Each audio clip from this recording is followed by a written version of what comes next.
Minister Kay, I want to turn to something else. One of the things that has bothered me a lot around the conversation around vaccine passports is the language people are using, sort of on both sides of this issue. And you're on Twitter, so I know you see it too. On one hand, we have people calling the unvaccinated bad people, unclean, unwelcome. And then on the other side, we have people comparing vaccine passports to the Holocaust, comparing it to apartheid, blocking ambulances from going into hospitals. What do you have to say about the tone around the debate here? Yeah, so you see it on both sides. Look, among people who are strongly pro-vaccine, I'm very pro-vaccine. But just what I would say from a pragmatic point of view, the last thing you should be doing is telling people who aren't vaccinated that they're bad people, that they need. You're just sowing the distrust and animosity that in many cases is at the root of the reason they don't trust the government. They don't trust so-called elites. They don't trust social media messaging. They don't trust big pharma. They don't trust big media. And if you hector them and play, often like they play the class card, like you're so ignorant, you're so uneducated, like you're just reinforcing all of the negative associations they have with elites in society who tell them what to do.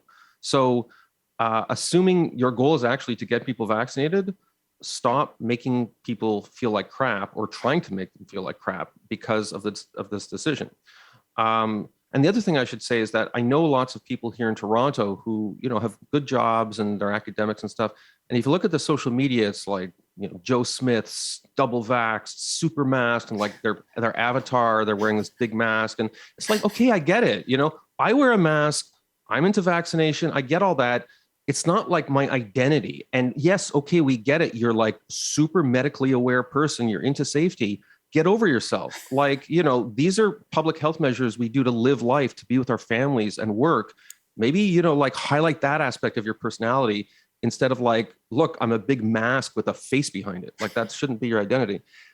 On the other side, what's interesting, yeah, we all think it's completely inappropriate for anti-vax protesters to be violent and to, some of the rhetoric that the Holocaust is completely inappropriate. But what's interesting is that the survey data we have shows that there's a lot of people on the left who are also anti-vaxxers. But what's interesting is those people often tend to be more into the kind of maybe they're wealthier, they're into organic food, natural health, naturopathy. Like I don't believe in any of that stuff, but people should be allowed to take placebo medicine if they want. But because they tend to be wealthier, more educated, they're not the kind of people who go to protests and start screaming. They're more like the kind of people who are sort of promote the anti-vaxxer stuff in their health food Facebook group. So I think it's very important, people are associating anti-vaxxers with the right, because I think that's where a lot of the noisiest populist, like mass demonstration of anti-vaxxer sentiment, you see it's visual. We see it in the Canadian election campaign, but the polling data suggests this. I think there was in Maclean's, there was an article that said the average anti-vaxxer is a 42-year-old woman from Ontario who votes Liberal. Yeah, I saw that as well. I want to give Ryan a chance to get in here as well. Ryan, I want your comments and your views on the rhetoric around vaccine passports.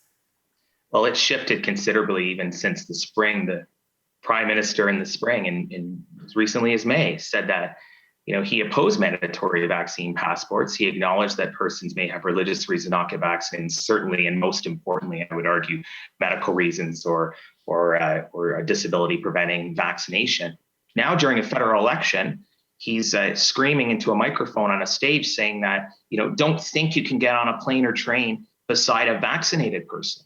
This is all about punishing those who might be, for very legitimate reasons, vaccine hesitant, or maybe for very legitimate reasons, unable to be vaccinated. And the rhetoric comes from the top, and you see it reflected on social media among persons who aren't politicians, or as we would say, perhaps media elites.